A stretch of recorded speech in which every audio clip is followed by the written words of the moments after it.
Hi, Stitchers. Welcome to Tatreez Talk, where we share conversations about Palestinian embroidery. I'm Lena, here with my co-host Amani, chatting with talented embroiderers and artists, sharing their stories, inspirations, and the cultural significance behind their work. Today we are joined by another Amani. So Lena, you got two Amanis today. Our other Amani is the founder of Tantura, a clothing and beauty company, and she is a thobe collector who does exhibits under Tantura. I'm really excited to talk about that. Welcome to Tatreez Talk, Amani. Thank you guys for having me. I'm really excited for us to chit chat about the Tatreez and kind of nerd out today and just Yes, share stories, and I'm all for it.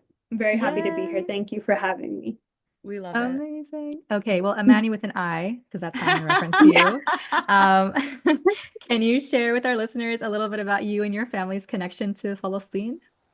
Yeah, so I'm half Palestinian, half Irish. So my father is Palestinian, and my grandmother is from Safuria, which is in the Galilee in the north of Palestine. And my grandfather is from Tantura, which is in Haifa, and it's a small fishing village in the south of Haifa.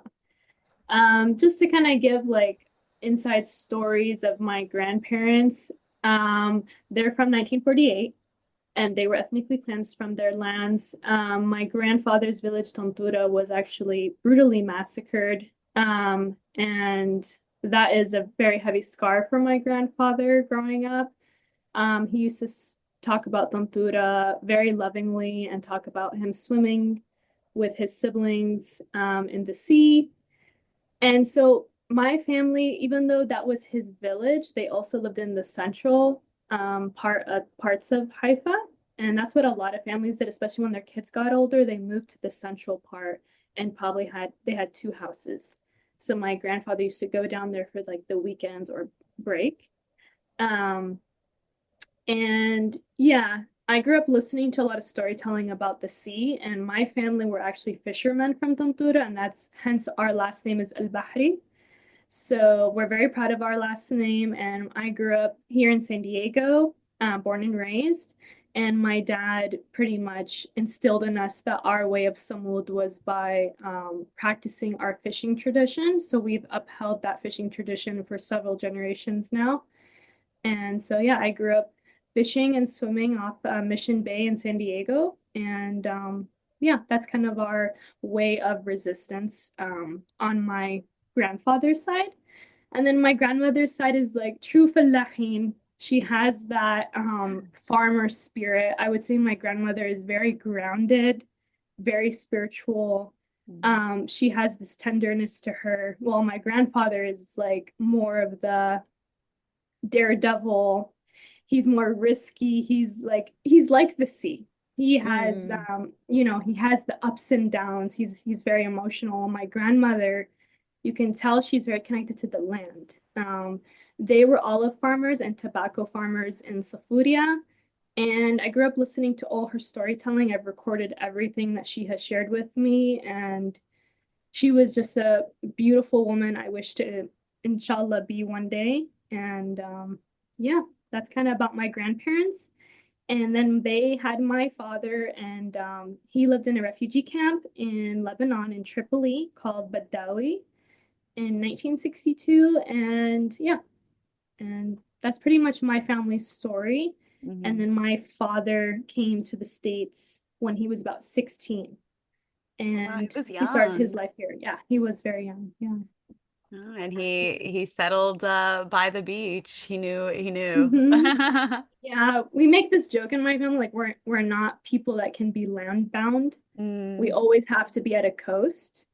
Um, yeah, it's in us. Like I think people, I feel like don't understand this, but like the sea is a very integral part of me. mm. I can't imagine my life without it. So yeah. Wow, what a beautiful description of your grandparents. I want to be like that too. I know. I love Thank that. you. I love it. And then also we love the Irish. I'm curious Yeah, about, yeah, that's your mom's side. That's my mama. Yeah, so we're American Irish. Our family's from Belfast, Ireland. And yeah, my mom's side is more of like, how do you say, the poor Irish, very poor Irish. family. My parents like really understood each other. Like my dad did not have to explain to my mom too much about struggling and what occupation or colonialism looks like. You Yeah. know, my mom just got it and she understood my dad, and that's definitely how they connected. And yeah, my mom is very pro-Palestinian.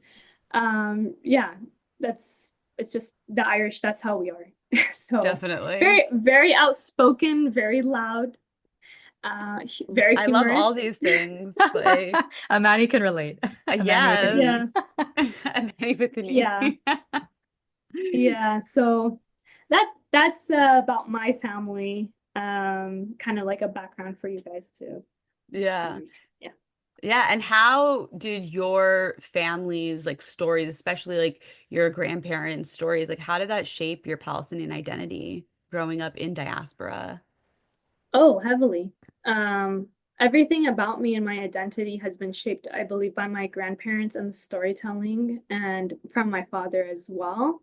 I remember my first memory of learning about the Nakba was from my grandmother, and I was about 5 years old when I heard the story for the first time. I knew we were Palestinian, I knew that we were displaced, but I didn't know how or where I didn't have that. And as a child, you kind of fill in the blanks when you don't, Mm. know the answers. Um, my grandmother actually sat me down. It was like a hot summer day and she was making what anab and she was like running around the kitchen. She was trying to prepare dinner. And you know what takes like Yeah. 6 hours, you know?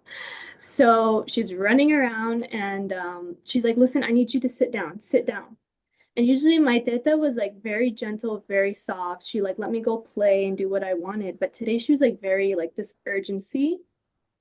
And so I listened to her because I was like, I have not seen her that way. So I sat down at the table and I was watching her and she's like, I need you to listen to me, Habibti. I need you to listen to what I'm about to share with you. Mm. And she's like, she's rolling the wara anab and she starts telling me that I was from a village called Safuria. And this is where this tradition of storytelling starts for me as a child, where every time we sat down at the table to make wara anab, she tells me the story over and over again. And it was like a kind of like a cassette player. Mhm. Once the wara anab starts rolling, the tape starts playing. And I heard the story repeatedly over my life, and it was every time we sat down to make wara anab. Mm. And she tells me basically when the Zionists came, they were flying over Safuria and they were dropping leaflets in Arabic and in Hebrew, basically forcing them to evacuate and telling them if they don't leave that they will be killed. And she tells me that they were dropping explosives and people were dying. Yeah, and she said that people were very panicked and they had heard like a lot of rumors from other villages that people were being massacred and raped. And my great grandfather, which is her father, he had 10 kids and he's a farmer. And he immediately takes all his kids and his wife and even his nieces and nephews, because some of the men I think were not present. I think maybe were traveling or getting kids from other cities. Because you have to think about it, like there are kids that are probably in Haifa studying, which was the case in our Mhm. family. So he goes and he hides all of them in the orchards. And she tells me, like, I remember my baba hiding us in the orchards at night and us sleeping in the orchards because they were too afraid to sleep in their house that night. And they left around right before dawn. And she has the memory, she tells me, my dad put me in a basket on the side of a donkey, and he put my 1-year-old sister on the other side of the donkey.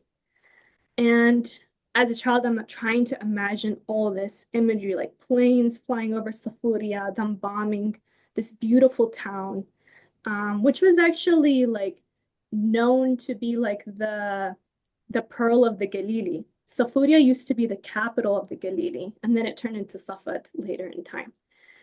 Um, and because of it's positioned on a hillside, it's very strategic, like military wise. So when the Romans came in, they used it as their military point.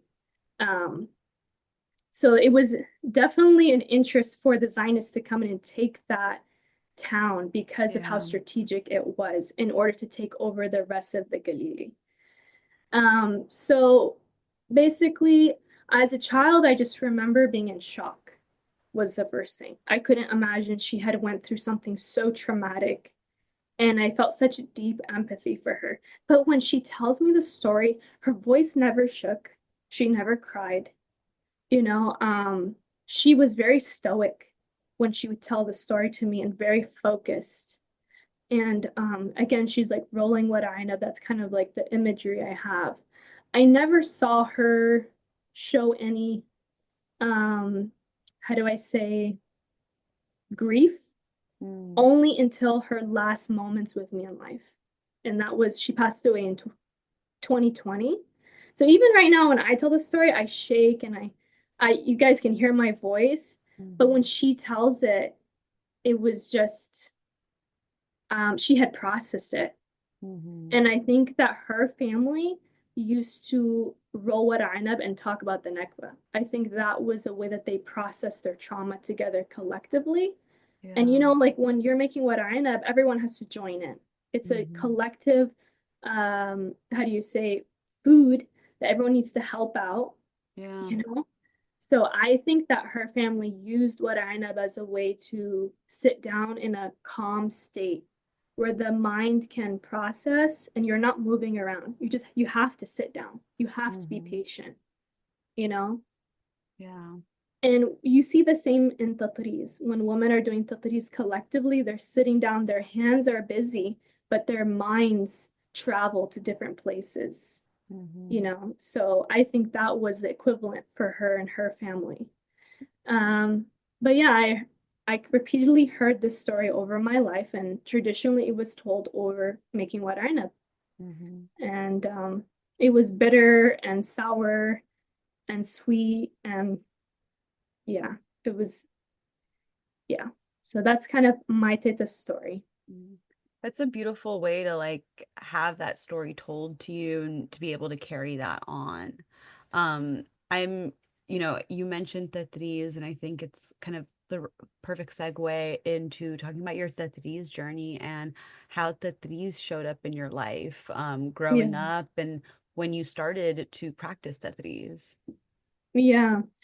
So interesting, my teta did not know how to tatriz. And when I got older, and because she used to bring thobes to us from Amman, and because we tell her teta we want thobes, we want, and even before that, before we knew what a thobe was, she was the one who introduced me and my sisters to thobes. So she'd bring them overseas to us for Eid, and we would be wearing them and just feel so beautiful in them. And when I got older, I said, Teta, can you teach me? And she told me, Teta Habibti, I don't know how to tatriz. Hmm. And she was actually very sad. She looked down at the ground and was like very shameful about it. And I asked her, I said, did your mom? She said, my mom knew how. And she tried to explain to me, like, when you live in a refugee camp, when you don't have money, when you're just trying to survive, there's no time to teach your daughter Yeah. how to do tatriz. You don't even have the resources. But like if I think as a family, you'd probably see it as like, what a waste of time, Mhm. you know? So she's like, yeah, my mother knew how. So that's where we were severed from tatriz. So about 3 generations now. I do not know how to do tatriz. And so after I had learned that she doesn't know how, I was like, okay, I need to find a teacher. So I was living in the Bay Area at the time, and I started going to like haflas and engagements. And I would like go up to the tetas and the khaltus, and I'd be like, hey, can you like teach me how to tatriz? I'm like very dedicated. I will show up. I will pay you. I will do anything. And they were like shocked. They were like, kind of like, who is this girl? What's going on? And a lot of them, all of them turned me down. Not one said, oh, yeah, Really? yeah, they all turned me down. Girl. The, Ugh. this is before, this is like, I want to say like 11 years ago Yeah. now. Um, and I was just heartbroken. I was just like, how am I gonna learn? This is like before Tatreez kits, before classes, like, right? Yeah. Nobody was talking about Tatreez or anything like that. And I was just lost. I was like, I don't know where to go or start. And so I started reading about thobes and Tatreez. And then I started going online and trying to find resources. And then I started finding thobes. I was like, oh. And then I said, well, this is a way for me to at least be closer to Tatreez then. And so that's where my thobe journey began. And that is where I started learning the sad truth that majority of our thobes are owned by Europeans and Zionists. Hmm. And that fueled me to basically reclaim our thobes back and to stop this generational trauma of theft. Hmm. And that has been now a 10-year journey, and I've learned a lot and I've accepted a lot, but I've also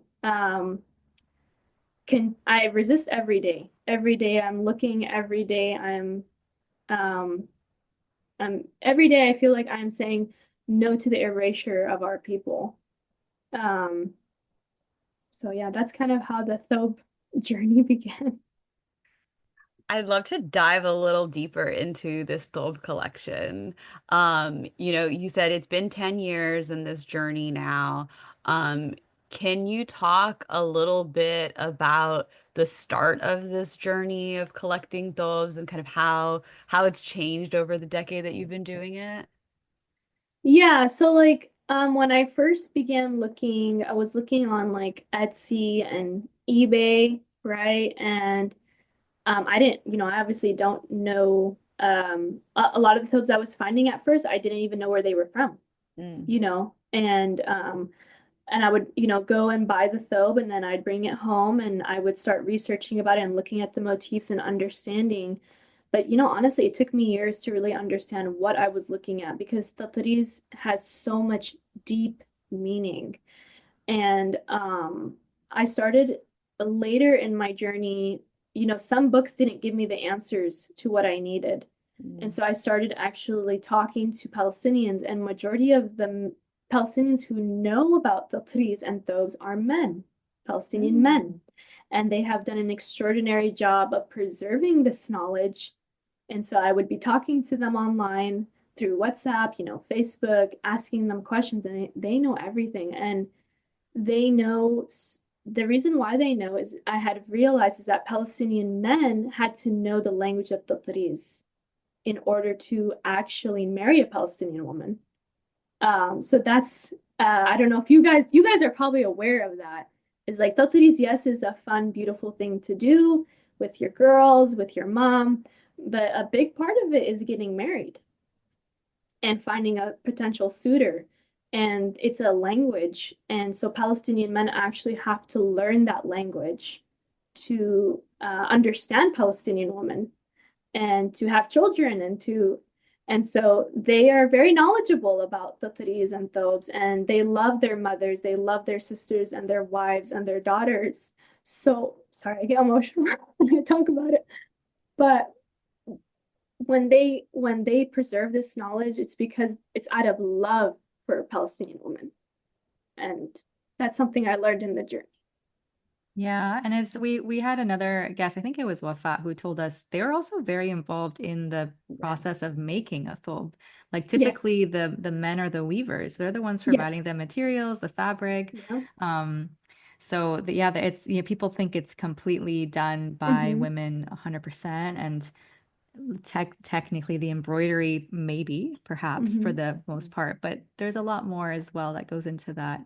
Um, Yeah. do you have like any specific stories that come to mind from these conversations that have stuck with you as you've talked to several of these people?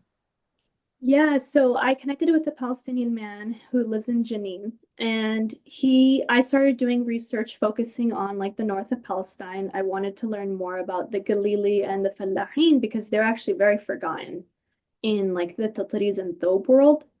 Um, so I was in kind of asking him questions and we're talking. He shares his life with me and what he does. And he's very, very knowledgeable about Jenin specifically. That I think is his specialty because his family's from Jenin. And so he shows me some thobes. I told him I'm from Haifa. He goes, "Oh, I have a thobe that's from Haifa. Are you interested in purchasing it for your collection to show at exhibits?" I said, "Of course, I don't have.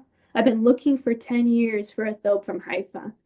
And he says, "Okay, let me show it to you." So he shows it to me, and I end up purchasing it from him.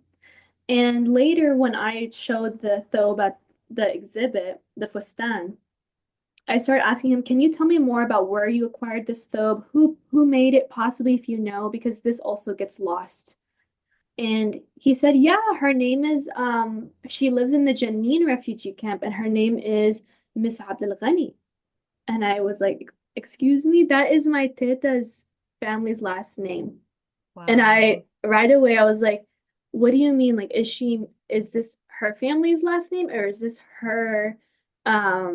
she's married into a family?" He goes, "Oh no, her husband's is Abdel Ghani, and he's from Safuria." And I was like, "Oh wow." And so I go back into my archives of what my grandmother has taught me about our lineage, and I've like recorded all like the family tree.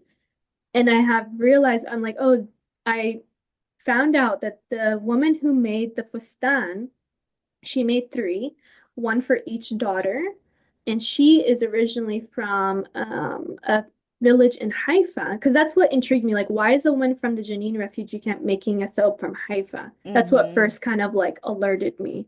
Yeah. And that's what got me digging, as well as the exhibit. I wanted to show like accurate information of who made it. And so I go back into my archives and I'm like, "Oh, this is my teta's uncle's wife, and she made these for my teta's first cousins."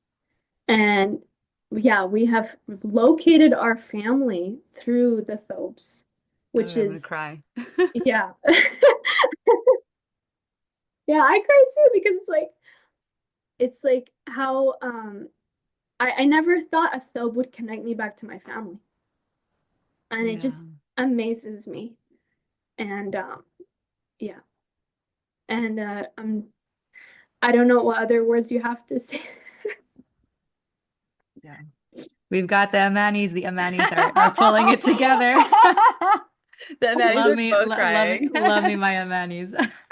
No, so I never thought I would, I own thobes that are from different other families. Never thought I would own a thobe that's from my family. So Wow, it's that is that beautiful. yeah. No, thank you for sharing. That's an incredible story. And have you then, I'm assuming you got in touch with the woman? So I haven't because they have been blockading the Jenin refugee camp. He sends Yeah. me photos showing the army right in front of the Jenin refugee camp, Mm. and she doesn't have a cell phone. These are women from 1948. They're older Yeah. women. And it's very dangerous for him to go and try to get in contact with them, and we're waiting right now. And so that's why we haven't made an official contact yet. Yeah. And So it's this one is heartbreaking this is a because new dress then. This is a new thobe that you found. it's a fustan that I found last year. Okay, yeah. Okay. Last year in the summertime. And so I have so many like thobes that I don't get to catalog them until months later. So once I start cataloging it and started, it was until I want to say about December of last year. Yeah. And then I start discovering that about January, right? So Okay. so much time has gone by, and yeah, they are still the Israelis army is still holding down Jenin refugee camp. It's very dangerous because it's kind of like I'm afraid for my family that is there. Like what's gonna happen to them? Yeah. And Absolutely. I worry like they're gonna end up being killed and I don't ever get to connect with them. Yeah. Inshallah, you get to connect with her and hear her story so you can carry it on. And you'll Inshallah, have yeah. to share it with us because that is so, like, that's so amazing that that somehow you were brought back to this thobe and to your family, Yeah. like through seas. That's really, really cool and really special. Yeah. Um, Yeah. I would also love to hear about some of the challenges that you faced in this journey of collecting thobes. I'm sure there are many. You obviously alluded to one with just now, dealing with people living in occupied territories and occupied Palestine. But can you share a little bit more about those challenges you face?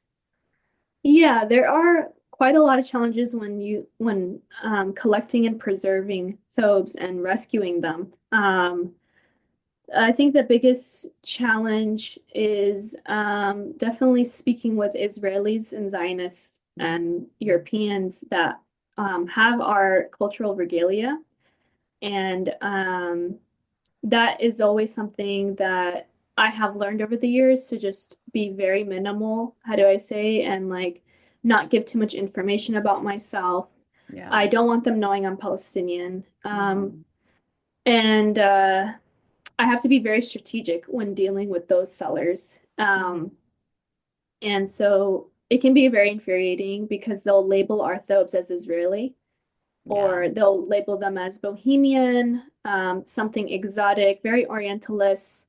So Mhm. I document all that. I take screenshots of all these sellers that are selling our thobes and mislabeling them and pretty much committing cultural appropriation. Um, it's very racist, and yeah, I that's a big challenge for me. But I have learned how to navigate it very well. I don't let Mhm. it get to me anymore, but that took many years. I'm Mhm. just very like, I need to protect and rescue this though, and I just put my poker face on and just move forward. Um, there are also a lot of times, especially post October 7th, where was interviewed with I think it was um ABC 10 News, I believe. I'm forgetting. But I had basically said like made like a call to action, like if you own a thobe, you Mhm. need to return it back to the community that it's from.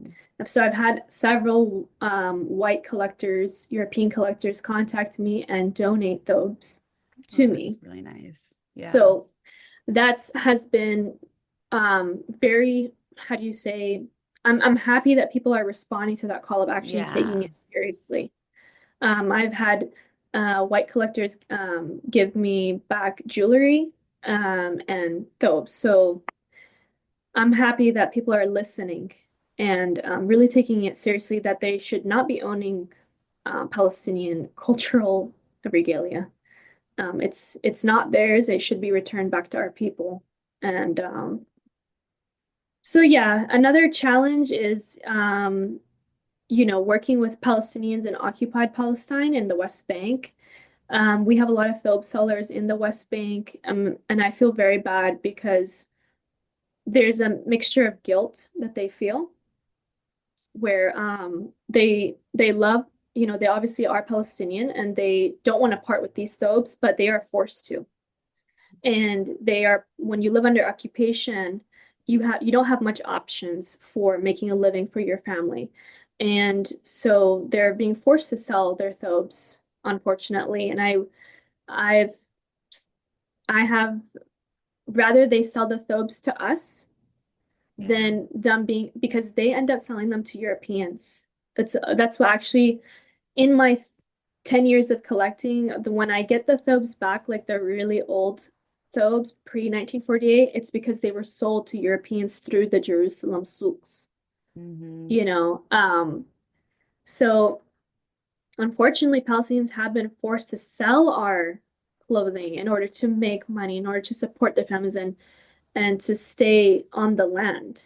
So I end up buying thobes from them so that they can stay on the land and the thobe stays with us. And I tell them one day we'll return back to Palestine and I'll bring the thobes back. Um, so just, um, I've had Palestinians tell me like, I'm so happy that you have the thobe and it's with you. And like when we return, we'll return with all the thobes. And inshallah, one day they'll be in a museum in Palestine when Palestine is free. And they tell me like it's better that the Thobes are with you than in the West Bank, because when they come into our homes, they raid our homes, they Yeah. steal the Thobes from us, or they bomb the schools that we store them at. He showed me photos. A few Palestinian men have showed me photos. Like, we used to own this Thobe, and it's Hmm. gone. When the Israelis stormed the building, or when they bombed the school in the West Bank, the Thobe is incinerated, Hmm. and they're like, it's not safe here, you know. So that is another reality that's happening in the West Bank. And then we have also Palestinians who are Thobe sellers who make a lot of money off selling Thobes to Westerners. I'm sure you guys are aware of that, and they'd have no care about it. That's that's another reality that's happening. Um, it's very interesting. I tr I try to see that, you know, living under occupation is brutal and very ugly things are gonna come out of it. And I think the best hope we can have is to educate each other and help each other in preserving our culture. And it's a terrible thing to live under apartheid and occupation. That's what's going to come out of it. Yeah. Yeah. What advice do you have for Palestinians, especially Palestinians living in diaspora like us, who maybe are coming across, because I've met other people who come across these quote unquote bohemian dresses. Also I've seen them labeled as Bedouin dresses. And somebody wants to kind of like rescue this thobe, a Yeah. Palestinian wants to rescue it. Like, what advice do you have for somebody who is not really experienced in that world but wants to do something? A lot. I guess by the way, I actually teach girls how to do this and how to do it smartly. Yeah. Because in my 10 years of collecting, I'd see the Thobes sell and I can't buy them all. I don't have the finances. I don't have the time. It takes a lot of time. Yeah. You have to have some income. It can be expensive. And that's a privilege. Again, I'm coming from a place of privilege, living in diaspora where I have a job, where I'm not living under occupation. Yeah. So yeah, I teach a handful of girls right now on how to get them, how to ID them, how to buy them, what price point that they should buy at. And when I say that, I'm talking about buying from Zionists and Europeans. Yeah. When we're talking about buying from Palestinians in the West Bank, there should not be any kind of haggling happening. Mm-hmm. You should buy it at the price that they want it at. Agreed. Yeah, that's something that should not be, because you need to see it as a form of sadaqah in a way. That's how I see it. I've bought in thobes from Palestinians in the West Bank that I know that's a very high price point, but I will buy it at that price point because I think about that money is going to be going to feeding their families, putting their kids through school, and providing some kind of economic stability for them. What I do is I actually will haggle the hell out of Zionists and Europeans, and that's how I make it work out for me, so that I'm not breaking the bank in that way. And I will also tell like Europeans, like, hey, I'm Palestinian, I do exhibits, you have a thobe. That's more recently. And I'll be like, can you please donate this thobe? Or can you give it to me at a price point, like, and I will negotiate the price. Mm-hmm. And they've been more willing to do so now in today's climate than they Yeah. were 5 years ago. So yeah. That's really good to hear. Yeah. Can you tell us a little bit about the exhibits that you host? Yeah. Yeah. So I've done a few. Our first one was in San Diego at the House of Palestine. And that was really the earth-shaking moment where, I had collected all these thobes, but I had never presented them to the public. But when I had shown them, it was post October 7th. And I remember people coming to the table and we had them on mannequins. And I just remember like Palestinian men and women just weeping, crying, and like putting their fingers over the threads. And like it was sorrow because our people made such beautiful things, and it's because Palestine was so beautiful. It's a reflection of the land. And a lot of them, the men were like grieving over their mothers. You know, I had men telling me my mom used to wear this and just grief. I saw women just mesmerized by the fact that we used to make such beautiful things. And now our thobes are majority machine made. You know, they're made from plastic, they're made from computers. And that was the earth-shaking moment where I said, you know, I need to actually start doing more exhibits, doing more education. And that's kind of how Tantura was born. And yeah, we do exhibits, and we also work with co-ops in Palestine. And we work with weavers from Gaza who are displaced in Cairo, the Majdawali weavers. And yeah, we work with women in the West Bank. And we give them projects, and we plan out, how do you say, like designs and clothing for like modern day, how do you say, wear, but keeping intact our traditional motifs and the traditions of Tatreez, and making sure it's handmade with high quality fabrics.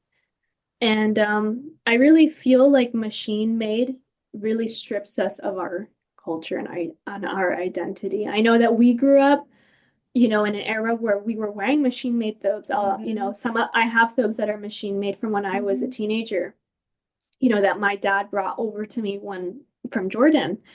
But I feel like we need to start talking about the fact that we need to go back to handmade and supporting women-led co-ops. We're basically robbing those women of work. We're robbing them of the work. We're robbing them of the opportunity to stay in their lands, to provide for their families and for their kids. I have women who message me, and they're like, thank you so much for giving me this work to do, because I was able to pay for my child's doctor appointment.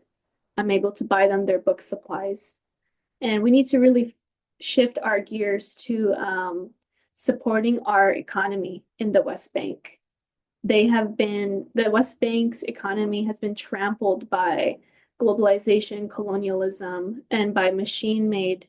For example, Al Khalil used to be all factories. They've all shut down because they can't compete with Chinese market and pricing. And we need to be, as Palestinians, turning away from that market and focusing on our people and what they need, and that is providing jobs. That's kind of my message about ditching machine made, and let's move into supporting women-led co-ops and supporting weavers. Yeah. So what about your own Tatreez practice? Have you been Me? inspired? Yeah, have you been inspired to make your own thobe? I am. That's my dream, is inshallah one day to make my own thobe. I've attended a few Tatreez workshops, and it is very difficult. We're gonna work on it, girl. When I get you back up here to the Bay, I already have plans for you. Don't you worry. I will. Me and your sister will work on you. I will love that, honestly. I think that I got so how do you say, consumed into this aspect. Yeah. And it's taken me away from the actual main goal that started, which was learning Tatreez.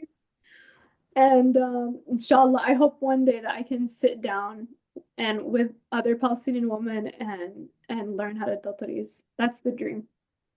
Inshallah, we're on it. We're on it. Amani with the knee will get you. Yeah, we'll take care of that. You just come back up to the Bay, and I got you, girl.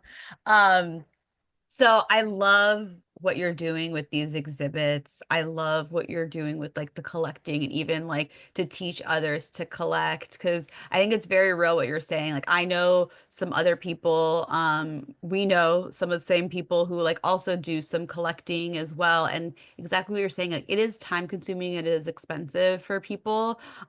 So it's not necessarily something that is or should be gate kept within the community.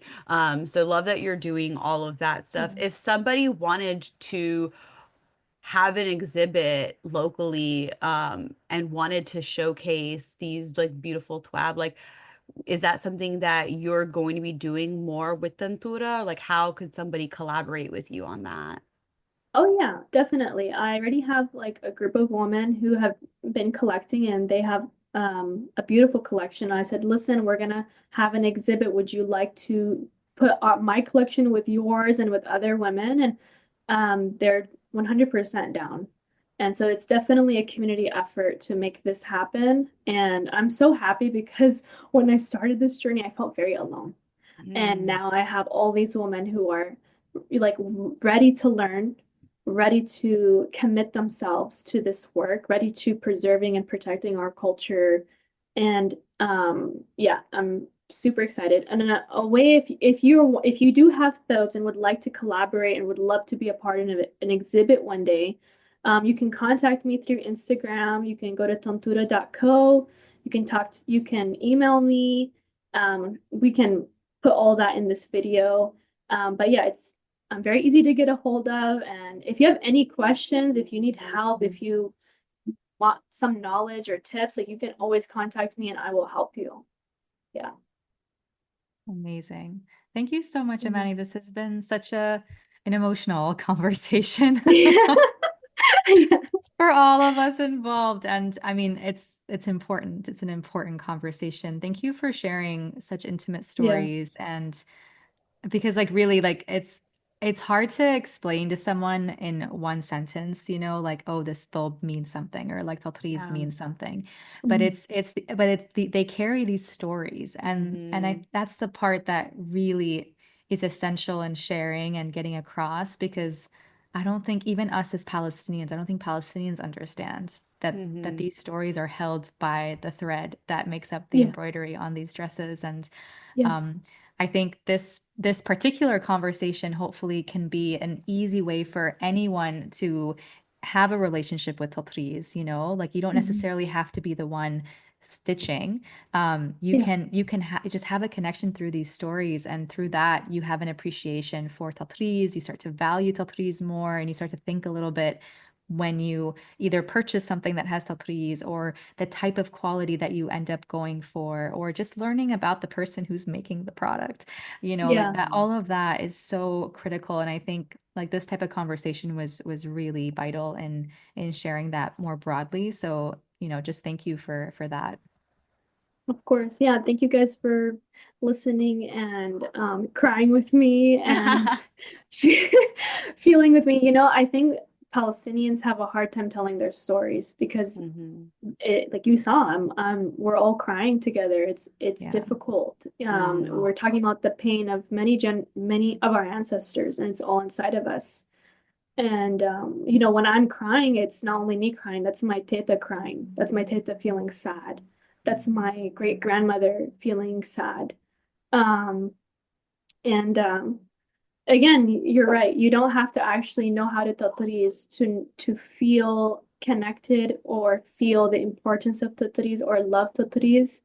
I think I'll share with you guys my first time wearing a thobe. I was 5 years old, and it was for like our cultural day at our school, and I went to Islamic school. So my family friend had let me borrow Albira Malaka thobe, and I Oh, she had put it on me, and I remember still to this day like the weight, how Yeah. heavy it was on me, how intricately embroidered it was. I remember putting my hands over the thobe and I felt like I was a queen. And I didn't even know that this thobe meant queen. I didn't Hmm. understand. I didn't know that yeah. until I got older. I said, "Oh, I'm wearing a malak," you Yeah. know? But that thobe made me feel like a queen. I felt like I was the princess of Palestine when I was wearing it. And yeah, those feelings when you wear a thobe never leave you. Yeah. I don't think there's anything in this world that I have worn that has made me feel that way. There's nothing. I don't care if you come to me with designer from Italy. No, a thobe, or even a tuxedo that I'm wearing here, there's nothing like it that will make you feel that way. And it's because it's made with love. Yeah. Yeah. Yeah. Beautifully, beautifully said. Okay, before we let you go, we have to ask, what is a major life lesson that you have gained from Tatreez? Patience. I think patience and yeah, I think it has been patience because it requires, even though I'm not doing Tatreez, it takes a lot of patience for me for the work that I do in terms of collecting, in terms of getting information, learning, in terms of speaking to sellers. It requires an immense amount of patience. So I've learned patience through Tatreez in a different avenue. Thank you so much, Amani. One more time for the listeners, where can they find you, get in touch, all the places? Yeah, you guys can contact me through tantura.co on Instagram, and we also have tantura.co website. And I'll have Amani put my email, and those are the best ways to contact me via social media and also our website. Amazing. Thank you so much, Amani. We will be in touch, and I know Amani with an E will be in touch more aggressively as well. Always.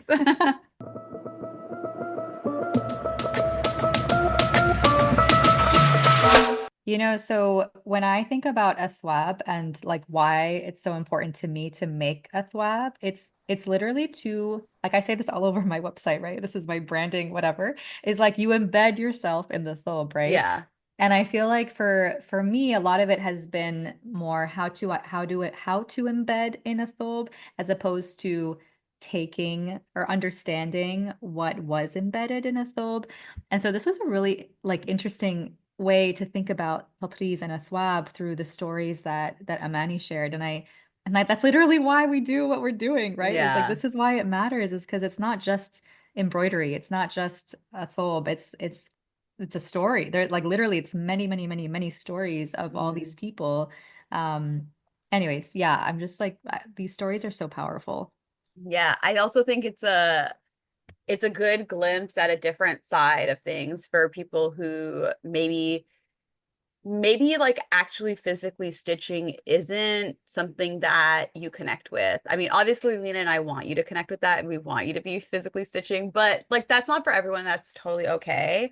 Um, and you can still be connected to the Threes and still be connected to Palestine and still be connected to these stories from these Palestinian women.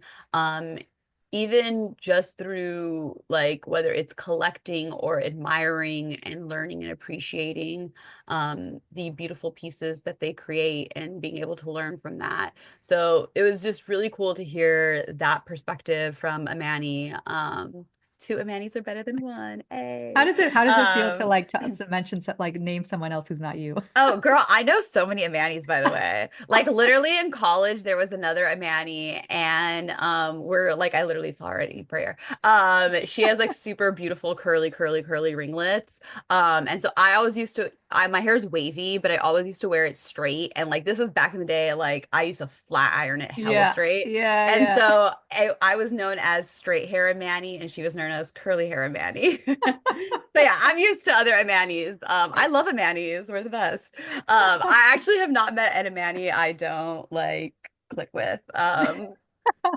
But that's not a challenge, BT dubs. Like I want to click with every Amani I meet. But My goodness, I love it. but yeah, no, it was really honestly, I really appreciated the stories that she told and how open she was with her own family's stories. It was like so beautiful. We're both crying, all the feels.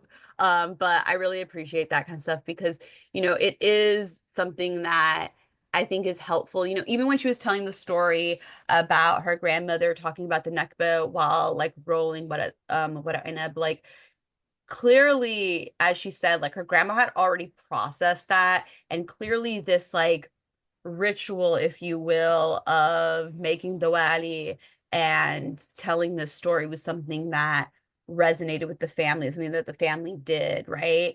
But also being able to tell that story over and over again is a part of what helped her process it and helped her move Mm. on from it. So I really appreciated Amani sharing that, and I think that's like a beautiful, I guess bittersweet, because obviously her grandmother's telling her this like these horrible stories of what happened to their family, but kind of like a beautiful memory of how to take those stories, those bad stories, and how to turn that into a beautiful memory. So all of it had me in my feels. I loved every Yeah. minute of it. It was a really beautiful conversation. And I'm sure we could have continued to talk to her. And girl, when her and I meet up, that's all we're gonna do. It's just yeah. And I'm gonna teach you how to stitch. Yes, yes, yeah. Bring her into the fold, to the Yes, tribe. yes, girl. I will bring her into the cult. All right. Well, thank you so much for listening to Tatreez Talk. We want to hear from you about your Tatreez journey. Share your stories with us at tatreeztalk@gmail.com, and we might have you on an upcoming episode. Don't forget to subscribe to the podcast on your favorite listening platform and be sure to leave us a 5-star review. You can follow me at Min Amani and Lina at Lina's Thobe. And of course, you can follow the pod at Tatreez Talk. We'll talk to you soon.